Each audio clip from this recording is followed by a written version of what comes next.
Hey everyone, this is Revenge Heat. Let's get straight into tonight's story. My father thought it would be hilarious to leave me at a bus station in a city I'd never been to, a survival test for the one who can't even handle real life. He said it at dinner the night before our trip, and my stepmother laughed so hard she spilled her wine. I said nothing. I picked up my fork and kept eating. 8 years later, my phone lit up with 42 missed calls from a number I didn't recognize, and then a voicemail that made my stomach go cold. His voice, shaking, asking me to please call him back. My name is Claire. I'm 32 now. People who know me today think I've always been someone who keeps her composure. They see the steady voice, the measured decisions, the apartment I own in a city where I built everything from nothing. What they don't see is the 24-year-old I used to be, the one who stood under the flickering lights of a Greyhound station in a city she didn't know, holding a bag with $40 in it, watching the last person who was supposed to love her unconditionally drive away without looking back. Back then, I was finishing my second year of nursing school. I'd chosen nursing over the accounting degree my father wanted me to pursue, and he never let me forget it. Every phone call was a lecture. Every visit was a comparison. His stepdaughter from his second marriage was pre-law. His colleague's son had just been promoted at 23. And me? I was wasting my potential wiping strangers clean for minimum wage, as he put it. The softness in me, the reason I chose nursing in the first place. The part of me that actually wanted to help people. He treated it like a character flaw he was personally embarrassed by. The trip was his idea. A long weekend to visit my grandmother in another state. Just the two of us. He said he wanted to reconnect. I believed him because I still wanted a father, even the version of him that came with conditions. We drove 9 hours. We ate fast food in the car without talking much. When we pulled into the Greyhound station in a mid-sized city about 4 hours from our destination, he said he needed to stretch his legs. He told me to run inside and grab 2 bottles of water from the vending machine. I took a $10 bill from my wallet, left my phone on the passenger seat because the charger was plugged in there and the battery was at 8%, and walked inside. I was gone maybe 6 minutes. When I came back out, the car was not there. I stood in the exact spot where he had parked. I turned left. I turned right. I walked to the edge of the lot and scanned the street in both directions. Nothing. No silver sedan. No father. Just a parking lot getting darker as the afternoon folded into early evening, and the sound of buses exhaling diesel into the air. Before I tell you what he said when he finally answered the phone, and what happened after I walked back inside that station, tell me, what time is it where you are right now? And where are you watching from? I want to know how far this story travels. I want to be honest about those first 10 minutes, because the movies always get this part wrong. I didn't cry. I didn't scream. I went completely still, in a way that felt less like calm and more like my brain couldn't process what my eyes were telling it. I kept running the logic. He must have moved the car. Maybe he pulled around. Maybe there was a parking issue. I circled the lot twice. I asked a man sitting on a bench near the entrance if he'd seen a silver sedan pull out recently.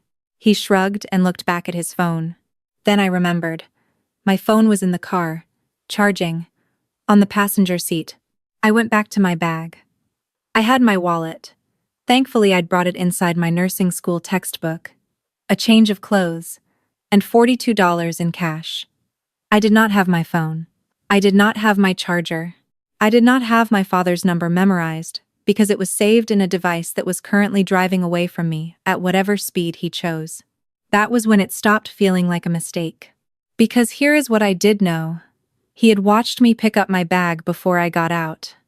He had seen me leave my phone on the seat, and he had said nothing. He had let me walk inside anyway, which meant the phone being in the car was not an oversight. It was architecture. I went to the ticketing counter and asked the woman behind the glass if there was a phone I could use. She pointed to a bank of payphones near the restrooms and said they still worked if I had coins. I didn't have coins. I broke a 5 at the vending machine, got quarters, and called the only number I knew completely by heart, my best friend from high school, Dara. She answered on the second ring. When I told her where I was, she went quiet for a second, in a way that meant she was choosing her words. Then she said, "Claire, That's 4 hours from your grandmother's house and 3 states from home. I know, I said. She asked for the name of the station. She asked what I needed. She didn't ask what I had done to deserve this, and the relief of that of not being asked to justify my own abandonment made my throat close up in a way I had to breathe through very deliberately. She looked up my father's cell number using the contact information she had saved from years ago when we were teenagers and our parents knew each other. She read it to me digit by digit while I wrote it on the back of a vending machine receipt with a pen I borrowed from the ticketing agent. I called him. He answered on the 4th ring. His voice was easy, relaxed. The voice of a man who had not just left his daughter in an unfamiliar city with no transportation and no phone. "Hey," he said. Just that. "Hey." I asked him where he was. He said he had continued driving. He said I'd taken too long and he had places to be. Then he said the thing I have never forgotten, the thing I could hear him smiling around, even through a payphone receiver in a bus station I'd never visited in my life. "Consider it a lesson, sweetheart. You want to work with people? Learn how to handle real pressure. A survival test for the one who can't even handle real life." I heard my stepmother laugh in the background. I did not say anything for a long moment. Then I said, "I'm going to need you to come back." He said, "Figure it out. That's the point." Then he hung up. I stood holding the receiver for a moment after the line went dead. The station noise filled back in around me, announcements over the intercom, the rolling of luggage wheels on linoleum, a child asking her mother how much longer. I put the receiver back carefully, like setting down something that might shatter. Then I did the thing the clerk at the counter probably didn't expect. I walked back over, waited until she wasn't with another customer, and I said, "I need some help. My father left me here. I'm 24. I'm a nursing student. I have $42, no phone, and I need to figure out what to do next." She looked at me for a moment, then she looked behind me like she was checking if this was some kind of situation she needed to escalate. Then she said, "Okay, let's figure it out." Her name was Patrice. She had worked at that station for 11 years.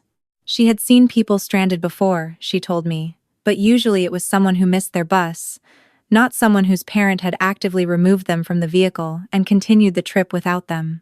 She let me use the station phone to call Dara back. She gave me a cup of coffee from the break room. She told me the name of the city I was in, and the name of the nearest precinct, which was 4 blocks away, if I needed to file anything. I asked her what she meant by file anything. She looked at me the way older women sometimes look at younger women who haven't yet named what's been done to them. "Honey," she said, "what your daddy did has a name." I sat with that for a minute. Then I asked Dara, still on the phone, to look something up for me. What she read back to me was not nothing. I want to be clear that I did not go to that precinct that night with the intention of making something official. I went because Patrice told me they had a victim's advocate on evening rotation, and because I had $42 and no car and no phone and a father who was 4 hours away at this point laughing about it. I went because I needed help, and the station closed at 10. The officer who took my information was a woman. She had short hair and a manner that was precise without being cold. She asked me a series of questions in a specific order: my age, my relationship to the person who had left me, whether I had been threatened, whether anyone had taken anything from me, whether I had a safe place to go. When I mentioned the phone, that it was mine, that it had been left in the car, that I had not consented to, that she wrote something down and asked me to repeat the exact words my father had used on the call.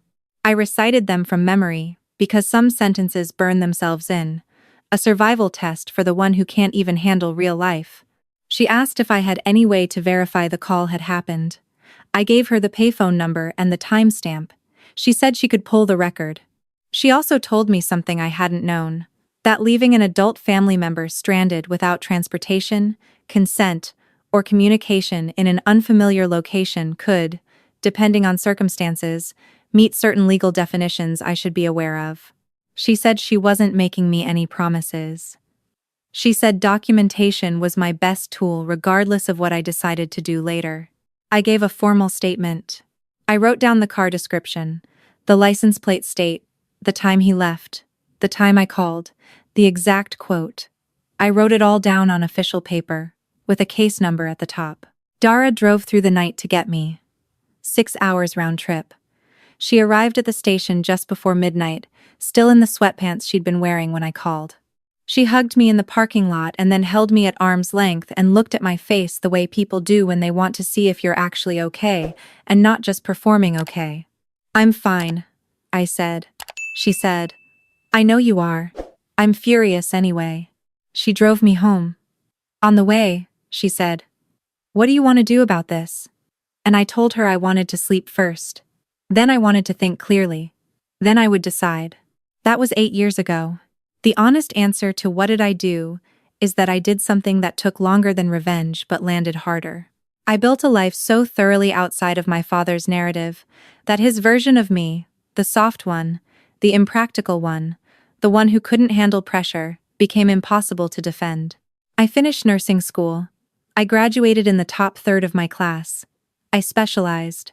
I now work in a cardiac ICU, which is, for anyone who doesn't know, one of the higher pressure environments in clinical medicine. I make decisions quickly and correctly, when the margin for error is measured in seconds. I have handled more actual pressure before 8 in the morning than my father has likely encountered in a calendar year. I don't say that to brag. I say it because the cruelest part of what he did was tell me what I wasn't capable of, and I needed to know for myself that he was wrong. I did not speak to him for 3 years after that night. Not because I made a dramatic declaration. I simply stopped answering. He called occasionally. He emailed twice. My stepmother sent a card at Christmas one year with a gift card inside, like $40 from Target could retroactively repair what they thought was funny. I didn't respond to any of it. In the 4th year, I picked up the phone once. He said he hoped I wasn't still upset about that whole road trip thing. He said I'd turned out fine, hadn't I? He said that meant it worked. I said, "I'll call you when I have something to say." Then I ended the call and didn't speak to him again for 4 more years. What I was doing during those years was not nursing a wound. I was building something. I started a blog in my 3rd year of nursing about burnout, patient advocacy, and choosing a caregiving career when your family doesn't support it. I wrote carefully and honestly without naming anyone. The readership grew slowly, then faster.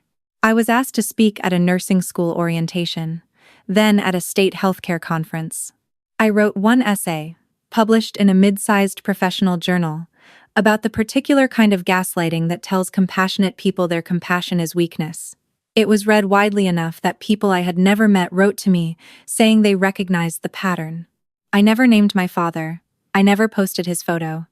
I told the truth of what happened to me, in my own words, in a way that anyone who had lived something similar would immediately recognize. I found out later that someone who knew my family had read the conference speech and put things together. I don't know exactly how the information traveled.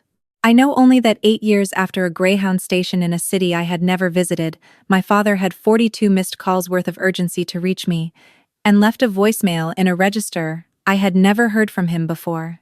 Careful, diminished, scared. I listened to it twice, then I called him back. He answered immediately, which told me he had been watching his phone. He started with my name, just my name, the way people say it when they're trying to recalibrate the relationship in their favor before the conversation even begins. I said, "I got your messages. What do you need?" There was a pause. Then he said he'd been getting calls, emails, that people at his job had been asking questions. That someone had sent his supervisor a link to something I had written and implied he was the father in the story. He said his reputation was being affected. He said he needed me to clarify that the essay wasn't about him, or at least that it was exaggerated, or that we had since resolved things. I let him finish.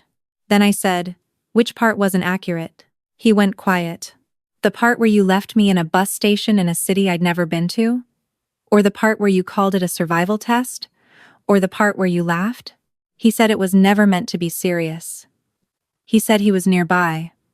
He said he was going to come back. I said, "You drove 4 hours, and then you hung up." He said that wasn't how he remembered it. And that sentence, "that wasn't how he remembered it," landed like a confirmation of everything I had spent years understanding. This was not a man who had done something wrong and knew it. This was a man who had rewritten the memory until he was comfortable again inside it. And he was calling me not because he was sorry, He was calling me because other people had access to the real version now, and that was the only version of accountability he had ever been willing to respond to. I said, "I'm not going to retract anything." His voice shifted. I heard the old register come back, the one that used to make me apologize for things I hadn't done. He said I was being vindictive. He said he had worked hard his whole life and didn't deserve to have his career affected by something from years ago. He said I could always find the negative in everything, always had to make things harder than they needed to be. I let him talk. When he stopped, I said, "Are you finished?" He said, "Claire." I said, "I want you to understand something. You didn't call because you're sorry. You called because there are consequences now and you want me to remove them. Those are not the same thing." He said, "I'm your father." I said, "You were my father. And you left me in a bus station and laughed about it and then told me it worked." I paused. I have the case number. I have the statement I gave that night. I have the payphone record and the officer's notes, and the email you sent 3 years later asking if I was still upset about the road trip thing. I kept everything. Silence. I kept everything, I said again, because I knew the day would come when you would try to tell me it didn't happen the way it happened. His breathing changed. Then he said quietly, "What do you want from me?" And here is what I told him. I told him I didn't want anything from him. I told him that was the point. I had stopped wanting anything from him years ago, and the moment I stopped, I became completely free of him. I told him I wasn't going to retract the essay because it was true. I told him I wasn't going to protect his reputation because he had never once considered mine when he turned my fear into entertainment at a bus station while I was trying to become someone who helped people for a living. I told him he could write me a real apology, not an explanation, not a reframe, not a request dressed as remorse, and that I would read it. I told him I would not be responding to any further calls, and if he contacted my workplace or my colleagues, I would file for harassment. He said, "You're really going to do this to me?" I said, "I'm not doing anything to you. I'm just not doing anything for you. There's a difference." He had no answer for that. I said, "Take care of yourself," and ended the call. He called back 4 times that afternoon. I didn't answer. He sent an email that evening that was long and emotional, and still managed, across 6 paragraphs, to never once say the words, "I'm sorry for leaving you there." He talked about his own stress at the time. He talked about how hard it was to raise a child who pushed back on everything. He talked about how much he had sacrificed. It was a masterpiece of self-centered grief. The grief of someone who has lost control of a narrative, mistaken for the grief of someone who actually understands what they did. I read it once. I didn't reply. What happened after that was not dramatic. Drama implies a single scene, a final verdict, a courtroom moment where the gavel comes down and everyone knows who won. What actually happened was quieter and, I think, more complete. My father's professional situation resolved itself in whatever way it resolved itself. I don't know the specifics, and I stopped tracking it. I heard from a cousin that he had to have some conversations. I heard that he became less comfortable in certain rooms. That is not a punishment I orchestrated. That is just what happens when the truth about a person becomes accessible to the people around them. I kept writing. I kept speaking. A year after that phone call, I was asked to co-author a chapter in a textbook on compassion, fatigue, and caregiver identity, and in the acknowledgments, I thanked the people who believed I was capable before I believed it myself. I thanked Dara by name. I thanked Patrice from the bus station, though I never found her again. I thanked the officer who took my statement seriously on a Tuesday evening when she could have sent me home. I did not thank my father. But I did write, in the introduction, this sentence. Sometimes the people who try to toughen you up by breaking you down are simply teaching you who you should never become. Some nights I still have a version of the same dream. I'm in a parking lot and I've just come out of a building and the car isn't there. In the dream, I feel the exact shape of that first moment. Again the scan, the quiet, the understanding arriving in pieces. But I don't wake up panicked anymore. I wake up and I lie there for a moment, and I think, I know how that story ends. I know exactly who I became after that parking lot. And it is not what he predicted. I built a life that has nothing to do with surviving him. That's the part I most want you to hear. Not the confrontation, not the case number, not the moment I quoted the exact words back to him and watched the silence stretch out on the other end of the line. The part that mattered was the years in between, the education, the specialty, the patients whose hands I held while machines breathed for them, the essay, the chapter, the slow accumulation of a self that no one could take credit for except me. Here's the last thing I'll say. If someone in your life has ever told you that your gentleness is a liability, that your care for others is weakness, that your refusal to become hard means you will never survive, I want you to know that person was wrong in a very specific and documentable way. Gentleness is not the absence of strength. It is often the most disciplined form of it. And the people who mistake compassion for fragility tend, eventually, to discover exactly how wrong they were, not because the compassionate person becomes cruel, but because the compassionate person simply stops protecting them from the consequences of their own cruelty. I chose a career built entirely on the thing my father tried to humiliate out of me. And every single day I go to work, that fact sits quietly in me like a line of evidence I never have to read aloud. So let me ask you honestly. If the person who was supposed to be your first example of unconditional support used your vulnerability as a punchline, what did you do with that? Did you shrink from it? Or did you build something out of it that they couldn't touch? Comment below and tell me. I read everything, because the more people say this out loud, the harder it becomes to call it anything other than what it is. Thank you for being here. This is Revenge Heat, and I'll see you in the next one.